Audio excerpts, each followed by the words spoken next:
On se demande souvent si un conflit à l'autre bout du monde peut vraiment avoir un impact sur notre portefeuille ici au Canada. Eh bien, la réponse, c'est oui. Et c'est justement de ça qu'on va parler aujourd'hui.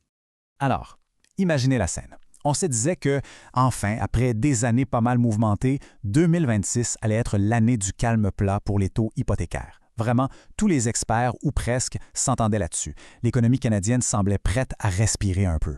Sauf que cette belle tranquillité l'était peut-être un peu trop belle pour être vraie, parce qu'il y a un grain de sable qui vient de se pointer, un imprévu qui pourrait, tout chambourer. Pourtant, tout était aligné. On avait l'inflation qui revenait sagement vers le fameux 2 de la Banque du Canada, la croissance qui se calmait juste comme il faut. Bref, c'était le scénario de rêve. Le genre de situation où on se dit « Parfait, les taux vont rester stables ». Et cette nouvelle variable, ce grain de sable dont je parlais, c'est quoi? C'est l'escalade des tensions géopolitiques au Moyen-Orient. Un événement qui, à lui seul, a le potentiel de jeter toutes les prévisions économiques à la poubelle. Bon, mais là, la question, c'est comment est-ce qu'un conflit si loin de chez nous peut avoir un impact jusque dans nos finances? En fait, c'est assez simple. Pensez à un effet domino. Une pièce qui tombe et qui en entraîne une autre, puis une autre. On va regarder ça étape par étape. Le premier domino, ce sont les tensions qui montent près du détroit d'Ormuz, un passage super important pour le pétrole.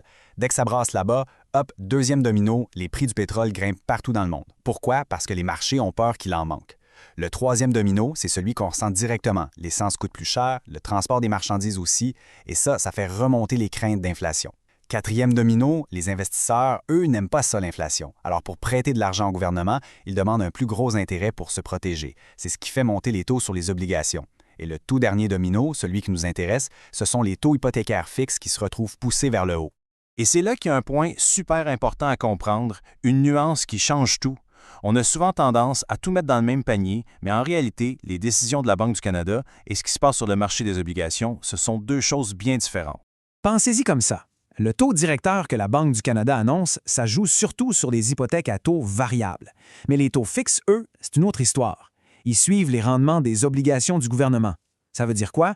Que les taux fixes peuvent se mettre à grimper même si la Banque du Canada ne touche à rien. Parce que les marchés financiers, eux, ils regardent vers le futur, ils anticipent, et ce sont ces anticipations-là qui fixent le prix de l'argent à long terme. D'accord, assez de théorie. Concrètement, ça veut dire quoi pour les gens qui ont une maison, qui veulent en acheter une ou qui investissent dans l'immobilier? Quel est l'impact réel sur le portefeuille? Eh bien, les conséquences sont assez directes. Le renouvellement de l'hypothèque, il pourrait coûter plus cher. Se qualifier pour un nouveau prêt, ça risque de devenir plus difficile. Et pour les investisseurs, la rentabilité des projets pourrait en prendre un coup. Mais le plus gros changement, c'est la vitesse. Tout à coup, les conditions peuvent changer beaucoup plus vite qu'on le pensait. On est passé de la stabilité à l'imprévisibilité. Alors, comment on fait pour naviguer là-dedans dans cette nouvelle incertitude? La première chose à faire, c'est d'écouter. Et les marchés, eux, ils ont déjà commencé à parler. Et pas à voix basse. Regardez bien ce chiffre, plus 0,35 %.